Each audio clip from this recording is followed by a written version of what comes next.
여러분 반갑습니다. 오늘도 루이스 벌커프 조직신학 함께 해주신 여러분 감사드립니다. 이 시간 함께 주기도문으로 기도하시고 오늘 공부를 시작하도록 하겠습니다. 하늘에 계신 우리 아버지여, 이름이 거룩히 여김을 받으시오며 나라 임하옵시며 뜻이 하늘에서 이룬 것 같이 땅에서도 이루어지이다. 오늘날 우리에게 일용할 양식을 주옵시고 우리가 우리에게 죄 지은 자를 사하여 준 것 같이 우리의 죄를 사하여 주옵시고 우리를 시험에 들지 말게 하옵시고 다만 악에서 구하옵소서. 대개 나라 권세 영광의 아버지께 영원히 있사옵나이다. 아멘. 오늘은 지금 교회론에 관한 내용들을 다루고 있는데, 지난 시간에 기독교의 세례에 관한 그런 내용들을 시작하였습니다. 기독교 세례의 유비와 관련해서 이방 세계에서는 어떻게 받아들여지고 있고 유대인들에게는 어떻게 받아들여지고 있는가라는 그런 내용들을 지난 시간에 살펴보았고, 오늘은 세례의 재정에 관한 그런 내용들부터 공부하도록 하겠습니다. 세례의 재정과 관련돼서 첫 번째는 세례는 신적인 권위에 의해 제정되었다는 것입니다. 세례는 그리스도께서 화목의 사역을 마치신 후에 그리스도께서 제정하신 것이라는 것이죠. 그리스도의 부활 시에 하나님의 승인을 받았다라는 것입니다. 그리스도께서 다음과 같은 말로서 대사명의 서두를 시작하셨다는 사실에 주목할 필요가 있다고 벌크프 교수님께서 말씀하시면서, 또한 하늘과 땅의 모든 권세를 내게 주셨으니, 이렇게 예수께서 말씀하셨다는 것이죠. 그리스도는 충만한 중보자로서 권위로 옷 입으시고 세례를 제정하셨다는 것입니다. 세례에 그만큼 권위와 정당성이 주어진다라는 것이죠. 그같이 하심으로써 세례가 오는 모든 세대에 유효하게 하셨다. 그러니까 예수 그리스도의 시대 이후로 모든 세대에게 유용한 성례로서 작용하게 되었다는 것입니다. 대사명은 다음과 같이 표현되는데, 그러므로 너희는 가서 곧 모든 족속이 이제 나에게 무릎을 꿇기 때문에, 그러므로 너희는 가서 모든 족속으로 제자를 삼아 아버지와 아들과 성령의 이름으로 세례를 주고 내가 너에게 분부한 모든 것을 가르쳐 지키게 하라. 이게 우리에게 준 하나의 대사명인 것이죠. 마가복음 16장 15, 16절에 있는 보완적인 형식은 이렇게 되어 있다라고 하는 것입니다.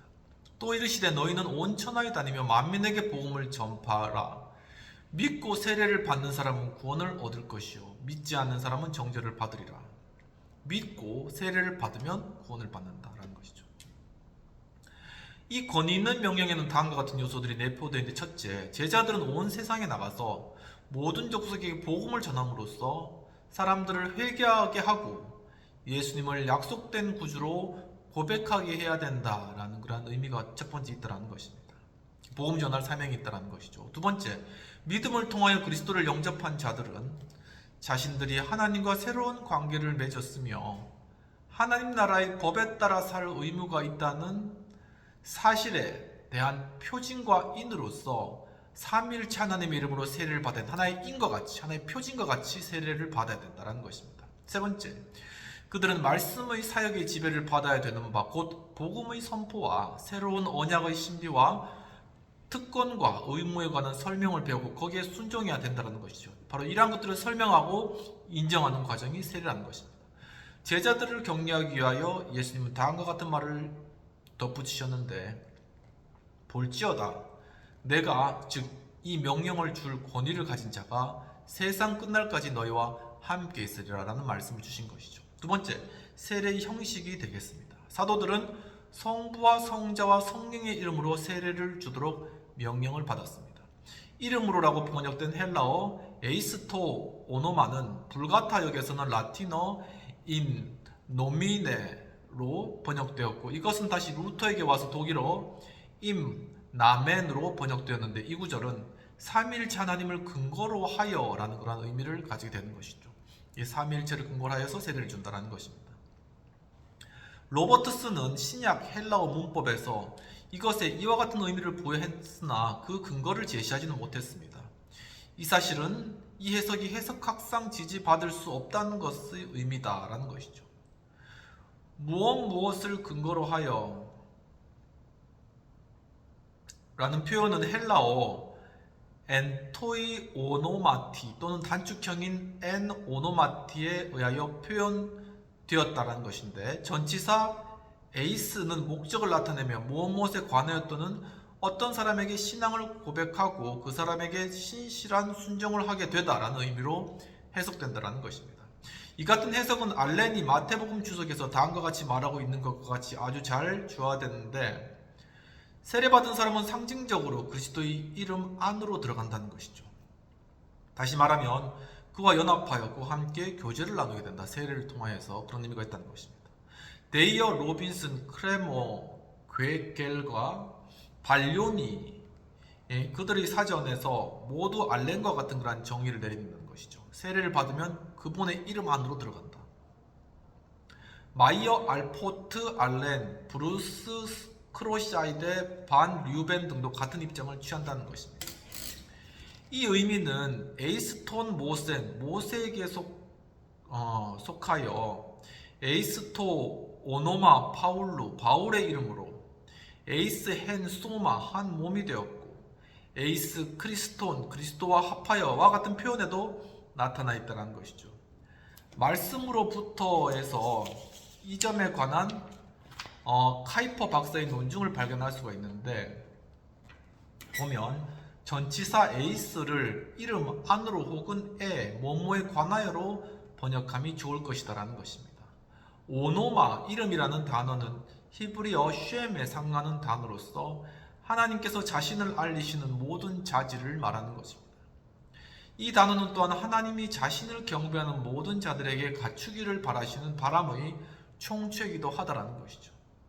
다이스만은 그의 저서 성경 연구에서 고대 파피루스 문서에서 이 단어의 흥미있는 특별한 용례를 제시하고 있는데, 이와 같은 관점에서 해석했을 때 세례의 형식은 세례를 통하여, 곧 세례가 상징하는 것을 통하여 수세자가 신적인 자기 계시 혹은 자신을 계시하신 하나님과 특별한 관계 안에 들어가게 되고, 하나님께서 자신의 백성들에게 원하시는 것이 무엇인지 드러내며 동시에 그 계시의 빛에 따라 살 의무를 가지게 된다라는 것을 나타낸다라고 보는 것입니다.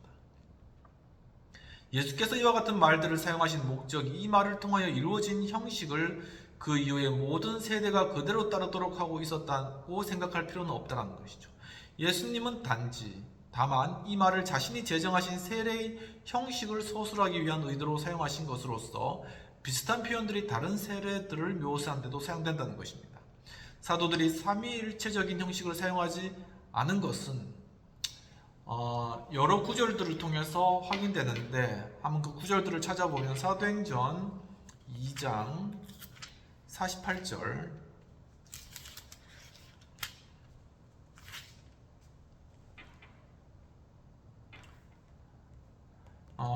사도행전 2장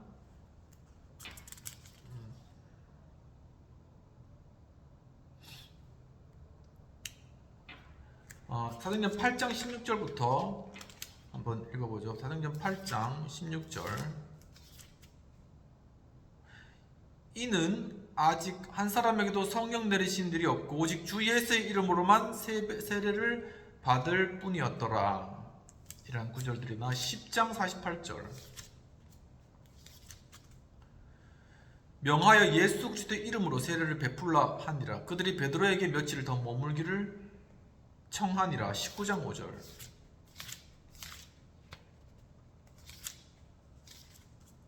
그들이 듣고 주 예수의 이름으로 세례를 받으니, 다 예수님의 이름으로 세례를 받는 내용이라는 것입니다. 로마서 또한 6장 3절.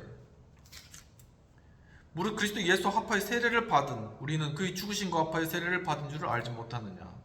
또한 갈라디아서 3장 27절.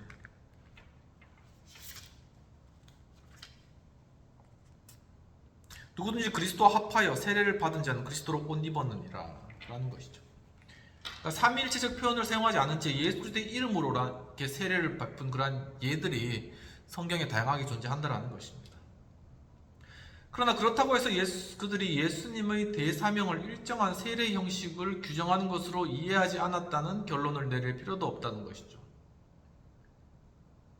어쨌든 본문에 등장하는 표현들은 사도들이 베푼 세례에 대하여 어떤 특별한 점을 강조하는 데 도움을 주고 있다는 것만은 사실이다라는 것입니다.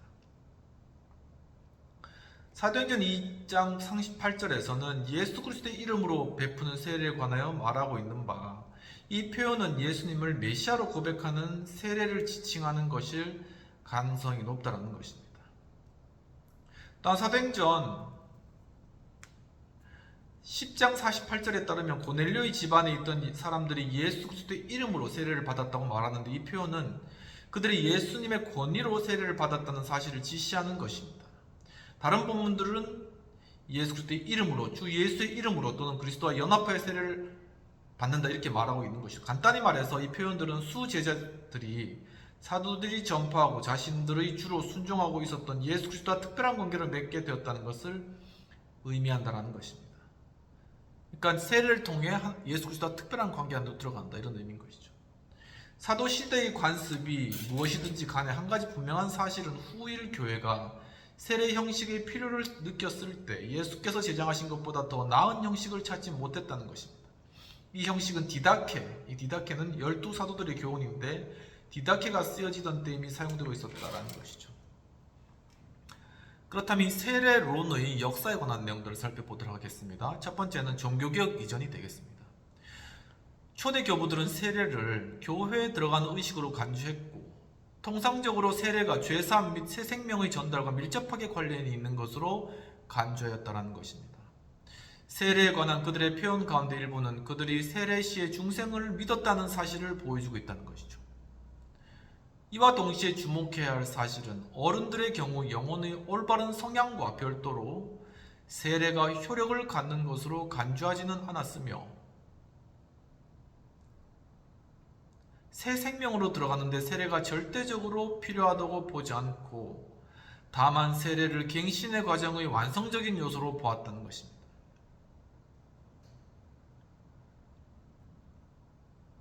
즉, 영혼의 올바른 성향과 별도로 세례가 효력을 갖는 것으로 따로 이렇게 간주하고 세례를 따로 간주하거나 그렇지 않고, 또한 새 생명에서는 세례가 절대적이다, 한의 절대적인 그러한 과정에서 이렇게 보지도 않았다는 것입니다.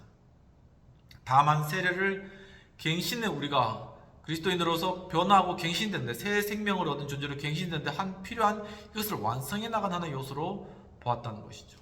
유아 세례는 시행하지 않았는데 세례는 오직 한 번만 받는 것으로서 반복해서 받아서는 안 된다는 견해가 지배적이었으나 이단들이 베푸는 세례의 타당성에 대해서는 의견의 일치를 보지 못하였다는 것입니다. 그러나 시간이 지남에 따라 삼위 하나님의 이름으로 세례를 받은 자들에게는 다시 세례를 베풀지 않는다는 그런 원리가 확립되었다는 것이죠. 이 세례 양식에 대해서는 별반 이론이 제기되지 않았는데 2세기가 지나면서부터 세례에 어느 정도의 마술적 효능이 있다는 견해가 뿌리를 내리기 시작했다는 것입니다. 아우구스티누스조차도 유아들의 경우에는 세례가 자동적인 효능을 발휘한다고 그렇게 생각하기도 했었다는 것이죠. 그는 세례를 절대적으로 필요한 것으로 간주하면서 세례받지 않는 어린이들은 구원받지 못한다는 견해를 제시하게 됐다는 것입니다. 그에 의하면 세례는 원시적 죄책을 제거하지만 본성의 부패를 완전히 제거하지는 못한다고 말하는 것입니다. 스콜라 신학자들은 처음에 어른들의 경우의 세례는 믿음을 전제로 한다는 아우구스티누스의 견해를 지지를 하였습니다. 처음에는. 그러나 점차적으로 세례는 언제나 의식을 통하여 효과적으로 발휘한다는 입장을 취하게 되는 것입니다. 그러니까 사람이 믿든 안 믿든 세례를 받으면 그것은 어떤 무리법칙과 같이 효력을 발휘한다, 이렇게 본 것입니다. 굉장히 형식에 치우친 것이죠. 주관적 조건들의 중요성은 점점 약화되었다는 것입니다. 그리하여 세례란 중생과 교회 입문의 성례라는 로마 카톨릭 교회의 성례 개념이 점진적으로 득세하게 되었고, 세례에는 세례가 상징하는 은혜가 내포되어 있으며 이 은혜는 거부하지 않는 모든 자들에게 수여된다고 주장한 것이죠. 이 은혜는 매우 중요한 것으로 간주되었는데 그 이유는 첫 번째, 이 세례가 교회의 회원으로서 받는 자에게 지울 수 없는 표징을 주기 때문이다. 세례를 통해서 교회의 일원이 된다는 것은 무슨 의미냐? 교회의 일원은 꼭 천국 백성이 된다는 것이죠. 그러니까 천국 백성이 되기 위해서는 세례가 필수이라는 그런 결론이 되는 것입니다. 두 번째, 이 세례는 원죄의 죄책과 세례받는 시점까지 지은 모든 자범죄의 죄책으로부터 자유롭게 하며, 욕심은 여전히 남는다고 할지라도 죄의 오염은 제거시켜주며, 영원한 형벌과 현세의 죄에 대한 형벌로부터 자유롭게 하며, 세 번째로 성화시키는 은혜를 주입시킴으로써 영적인 갱신을 이루며 초자연적인 믿음과 소망과 사랑을 형성시킬 뿐만 아니라 네 번째, 받는 자로 하여금 성도의 교통 안으로 들어오게 하게 하여 유형교회의 일원이 되게 한다라는 그런 다양한 기능을 로마 가톨릭적 관점에서 설명하고 있다는 것입니다. 그러면 두 번째, 종교개혁 이유가 되겠습니다. 루터파의 종교개혁은 로마 가톨릭 교회의 성리의 개념을 완전히 벗어나지는 못했습니다. 루터는 세례시에 사용되는 물을 보통의 물로 생각하지 않고 본래적으로 신적인 권능을 가진 말씀을 통하여 은혜로운 생명의 물, 중생의 씻음이 된 물이라고 생각했습니다. 물 자체에 어떤 특수한 능력이 있다고 본 것이죠. 말씀이 지닌 이와 같은 신적인 효과를 통하여 성례는 중생을 유발한다는 것입니다. 어른들의 경우 루터는 세례의 효과가 수세자의 믿음에 의존하고 있는 것으로 생각했다는 것이죠. 믿음을 나타낼 수 없는 어린아이들의 경우에는 이와 같은 입장이 적용될 수가 없다라고 판단한 루터는 하나님의 선행적 은혜, 프리베니언트 그레이스를 통하여 의식하지는 못하는 아이에게 믿음을 일으킨다라고 주장한 것이죠. 아이는 자기가 믿음이 있는지 없는지도 모르는 것이죠. 유아가 알겠습니까? 근데 이제 세례 자체가 바로 그러한 효과를 가져오게 된다고 본 것입니다. 그러나 후에는 이 문제에 대해서는 루터는 모르겠다 이렇게 이제 결론 내린 것이죠. 후기 루터파 신학자들은 유아의 믿음을 세례의 전제 조건으로 간주하는 사상을 갖게 된 반면 다른 루터파 신학자들은 세례가 즉각 그와 같은 믿음을 일으킨다고 생각했다는 것입니다. 어떤 경우에는 이 생각이 성례는 의식을 통하여 작용한다는 생각으로 발전되기도 하였는데 제세례파는 유아 세례의 합법성을 거부함으로써 루터가 안고 씨름하던 난제를 풀었다는 것입니다. 그러니까 유아가 믿음이 있냐 없냐 이것부터 시작해가지고 유아 세례가 효과가 있냐 없냐 이 문제가 많이 대두되었는데 제세례파는 그냥 이 문제를 일거해소했다는 것이 어떻게 했냐. 그들은 자신들의 공동체 일원이 되기를 원하는 자들 가운데 유아 시절에 세례를 받았던 자들에게 다시 세례를 받으라. 제세례, 다시 세례를 받아야 된다. 이렇게 주장한 것이죠. 그들은 이것이 제세례라고 부르지 않고 최초의 참된 세례라고 불렀다는 것입니다. 제세례파에게는 아이들이 교회 안에서 차지할 여지가 없었다라는 것이죠. 칼빈을 중심으로 한 개혁파 신학은 세례란 신자들을 위하여 제정된 것이며 새로운 삶을 이루어내는 기능을 발휘하는 것이 아니라 그것을 강화시키는 것일 뿐이라는 가정 위에서 세례론을 전개하였다. 그 자체가 어떤 효과가 있는 것이 아니라 성도의 어떤 삶을 강화시키는 그러한 어떤 상징적인 의미로서 존재한다는 것입니다. 따라서 그들은 유아들이 어떻게 신자로 간주될 수 있는가 하는 문제와 그들이 믿음을 표시할 수 없는데 어떻게 영적으로 강화될 수 있는가 하는 문제에 직면한 것이죠. 일부 개혁파 신학자들은 단순하게 믿는 부모에게서 태어난 유아들은 언약의 자녀들이므로 언약의 자녀라는 사실만으로도 중생의 약속을 포함하는 하나님 약속의 후손들이다. 부모가 믿으니까 그리고 그 자녀는 언약의 자손이니까 하나님 물리적인 어떤 그런 출생을 통하여서 그 언약이 흘러내려온다 이렇게 보는 것이죠. 간단한 문제 해결을 하는 것입니다. 세례의 영적 효과는 세례를 시행할 때 제한되는 것이 아니라 인생을 통해 지속된다 이렇게 이제 보는 것입니다. 벨기에의 신앙 고백은 이 사상을 다음과 같이 표현했는데 이 세례는 우리에게 물을 뿌리고 우리가 그것을 받을 때만이 아니고 우리의 전생애를 통하여서도 효과를 나타내는 것이다. 제34조에 그렇게 나타나는 것이고 또 어떤 신학자들은 이 범주를 넘어서 언약의 자녀들은 가정적으로 중생한 것으로 간주되어야 된다라고 그렇게 주장한 것이죠. 그러나 이 말은 그들 모두가 부모가 세례를 위하여 그들을 데리고 교회 앞에 나올 때 이미 거듭났다는 말이 아니라 그들의 삶에서 세례받은 자와는 정반대의 모습이 드러날 때까지는 거듭된 것으로 가정해야 된다. 그러니까 이렇게 유아세례 때 받으면은 이 아이가 정상적으로 신앙적으로 잘 자라가면 이 아이 세례는 효과가 있는 것이지만 얘가 완전히 하나님을 부인하고 그렇게 자라나게 되면 그때는 그 아이에게 미친 세례 효과에 대해서 다시 한번 재고해 봐야 된다. 그러한 이야기가 되는 것입니다. 소지니주의자, 알미니우스주의자, 제세례파 그리고 합리주의자 영향을 받아 많은 교파가 세례가 신적인 은혜의 인이라는 사실을 부인하고 단지 인간이 하는 신앙 고백의 행위로만 간주하는 경향이 나타났다. 하나의 인, 인친다, 증명하다 이런 의미가 아니라 단순히 하나의 신앙 고백의 행위다, 자신의 어떤 결단적인 행위다라고만 그렇게 보는 입장인 것이죠. 오늘날 많은 기독교인들이 세례의 영적인 의미가 무엇인지 전혀 모르는 그러한 실정이고, 세례가 단지 하나의 형식으로 전락하고 만 것이다 라는 것입니다. 그러면 D, 세례의 올바른 양식에 대해서 살펴보도록 하겠습니다.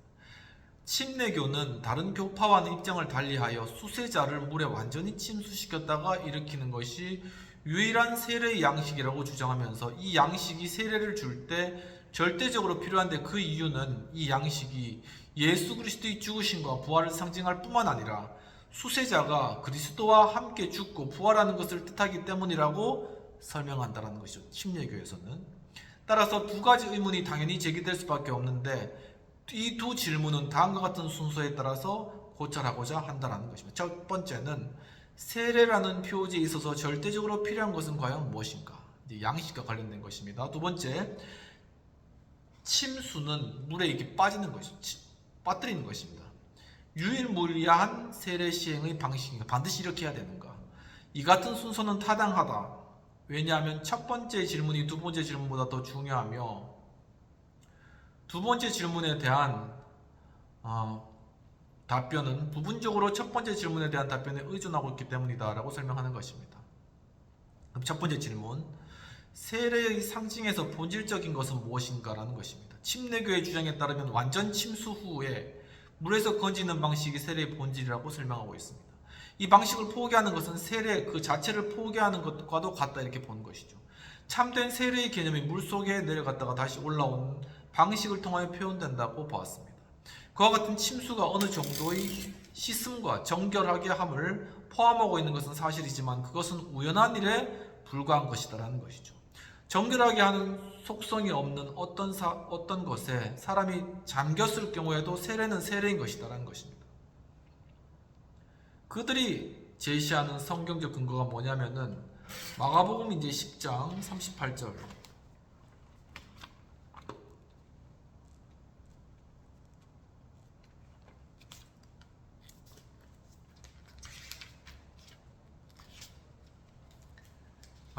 예수께서 이르시되 너희가 구하는 것을 알지 못한다. 내가 마시는 잔을 너희가 마실 수 있으면 내가 받는 세례를 너희가 받을 수 있느냐.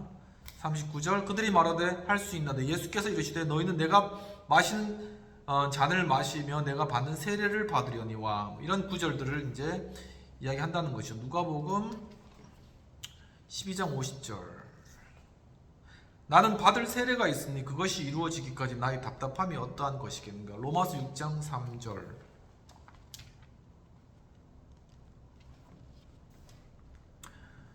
무릇 그리스도 예수 합하여 세례를 받은 우리는 그의 죽으심과 합하여 세례를 받은 줄을 알지 못하느냐. 4절. 그러므로 우리가 그의 죽으심과 합하여 세례를 받음으로 그와 함께 장사되었나니 이는 아버지의 영광으로 말미암아 그리스도를 죽은 자 가운데서 살리신과 같이 우리도 또한 새 생명 가운데 행하게 하려 함이라. 골로새서 2장 12절.